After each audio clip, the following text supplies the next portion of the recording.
Kevin Harvick wins a crazy caution-filled Kansas, and Jimmie Johnson manages to eat into Matt Kenseth's points lead just a little bit more.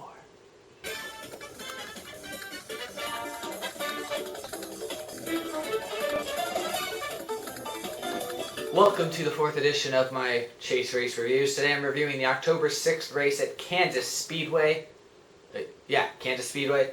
And gonna jump right into the main storylines in this thing. I'm gonna get to a couple of the big shakeups. This was a race that featured 15 cautions, if I'm not mistaken, and so it was, I believe, set a season high for the Sprint Cup Series this year in amounts of cautions. And it was largely in part to the fact that the track is still recently repaved, so there's only one main groove around it, but also the fact that Goodyear brought a new tire to the racetrack, which about half the field found great and the other half found terrible. So I'll talk about that in a minute. But first, I'm going to start off with one of the major storylines, which was Kyle Busch. Came into the race third in points, only 13 out of the lead. He leaves the race fifth in points. Let me check really quick.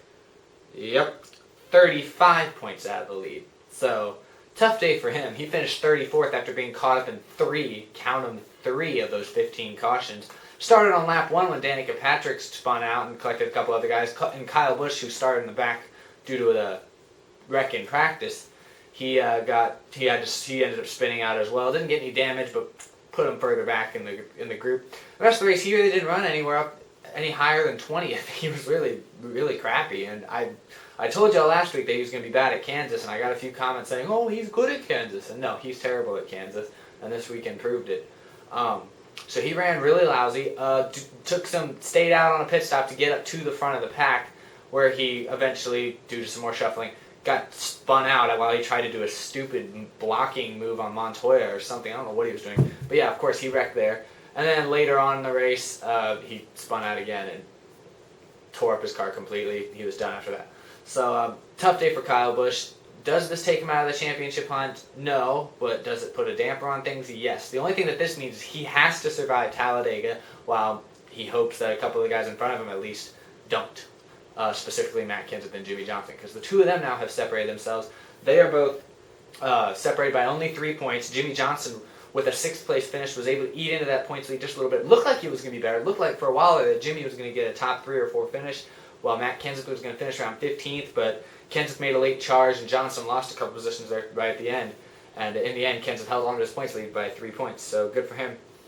Kyle Busch, third in points is Kevin Harvick. He took the win, got a big jump. This was huge for him. Him and Jeff Gordon. I know I said it was going to be a 3-man race. It was a 3-man race. But I should have known better. I knew Kyle Busch was going to be bad this week. I talked about that in my last video.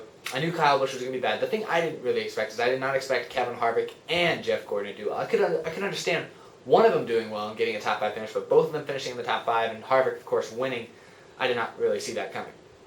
So with that, Harvick moves into 3rd. He's still 25 points behind Kenseth, who finished 11th, by the way. And Jeff Gordon now is 4th, 32 points back. So both of them were able to take advantage of Kyle Busch's struggles. But in the end, it looks like they're still going to have to find a way to really beat Jimmie Johnson and Matt Kenseth, who both had, well, I'll say Jimmie Johnson had a good car. Matt Kenseth struggled most of the day. He came away lucky. He seemed really relieved that he got an 11th place finish. So I think these guys are really going to everyone else is going to really have to work, because Jimmie and Matt are still the top 2 favorites right now. I think Kyle Busch definitely took a big hit. Like I said, until Talladega in 2 weeks, I think that the top 5 isn't really 100% official. I think we'll see a couple I think Kenseth and Johnson will stay there, even if they wreck, because they just had that big of a lead. But I think those 3rd through 5th positions could really get swapped around with some other guys here before Talladega and after Talladega. So nothing's a sure thing yet, but it's definitely looking like Jimmie Johnson and Matt Kenseth are the 2 clear favorites to win this whole freaking thing. It's hard to believe that only 4 races in, we already have a good idea who's going to win it. That's kind of rare. Anyway, other big news, Casey Kane's still 13th in points, had another bad run. Ryan Newman's 12th, Edwards is 11th, Joey Logano's 10th. Joey Logano, Dale Jr. moved forward a little bit. Now he's back into, he has a possibility of winning it now. He's 54 points back. Kurt Busch had a decent run after starting in the back. not a great. I'm not going to say it was a good run. It was good enough to keep him 7th in points and 47 back. Greg Biffle had a good run to make up for last week, but yeah, that's about it. So really, very interesting developments here after Kansas. Did not expect this many cautions. I expected there to be 8 or 9 because there were a decent amount in the spring, but I did not expect 15. So a lot of shakeups, more than I thought there'd be. Only other thing I wanted to talk about briefly was the tire. There was drivers had very mixed emotions about whether they liked it or not. I was reading about it earlier. Kevin Harvick, of course, who won the race, he said it was great. The only problem with it was both him and I also read Jeff Gordon and a few other guys I saw interviews with. They didn't blame the tire per se. They more just thought the track itself was not really good. They don't like the way they're repaving racetracks right now. That's how Gordon put it. He didn't like the way he feels like the way they repave these tracks are making them too smooth. And I don't think he's talking about like bumpy, like Atlanta Motor Speedway. I'd say that's a relatively bumpy track. But I think ones where it's a little rougher, places like Texas or maybe Chicagoland, you could put on that list, or Las Vegas, they have a little bit wider groove. And a lot of the short tracks are this way as well, but they have a little bit of a wider groove. That's what I think he's talking about. But now there are other drivers, like specifically Matt Kenseth and Kyle Busch, and I believe, I can't remember now, there's one other person I read that didn't like it, but Matt Kenseth didn't hate it, but he definitely said it was not good. He was quoted as saying it was one of the worst track or track conditions he's experienced in his whole career in a long while. So I don't know who you believe. Of course, Jeff Gordon and Kevin Harvick say they like it because they finished right there, or they finished up front. Whereas guys like Kyle Busch and Matt Kenseth, especially Kyle Busch, he wrecked 3 times. A couple of them were kind of his fault. Of course, he's going to say he hates it, and Matt Kenseth struggled most of the afternoon, had the pit road speeding penalty that put him back. Otherwise, he was running top 5 and even led a few laps at one point. But really, he struggled with a loose condition all day, which is weird because a lot of other guys I know experienced more of a tightness. So something did not agree with Matt Kenseth, but he came out with an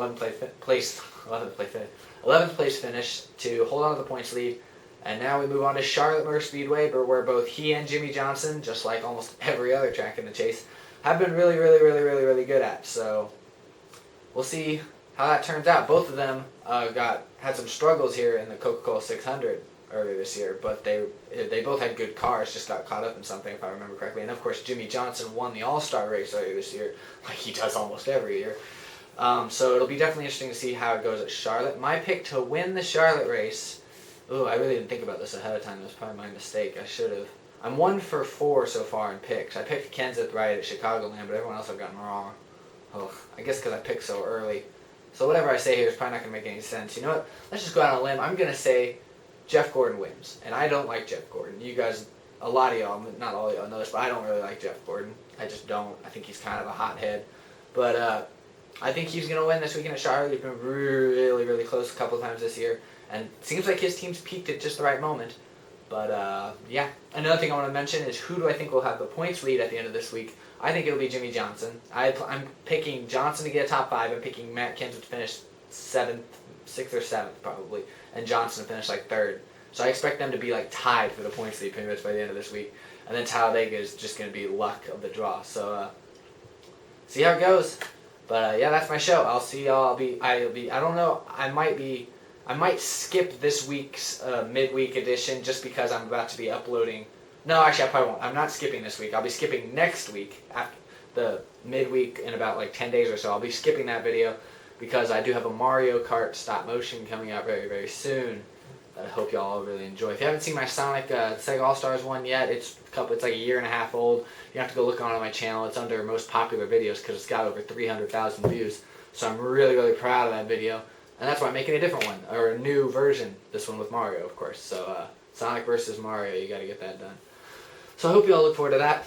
WD Cup Series Season 4 will become, signups will be in November. I'm planning on right now, unless there's any other setbacks. And I'm thinking, don't hate me for this. I know you guys are going to hate me because I know most of y'all want me to make these stop motion videos and really don't give a crap about what I'm doing right now.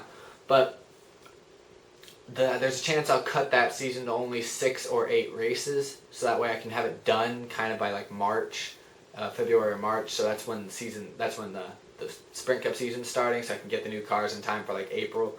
And then season 5, assuming I do a season 5, not 100% sure yet, will be back to the full 10 races. So you can enjoy Aflac Cup Series until then. I know he's still doing videos, right? I think he's on like race 11 or 12 now. So go check him out. He's not sponsoring us, by the way, so he owes me one. Y'all all probably already know who he is, so there's no point. But anyway, enough talking about random crap. I'll do that later this week. So till then, I'll see you later.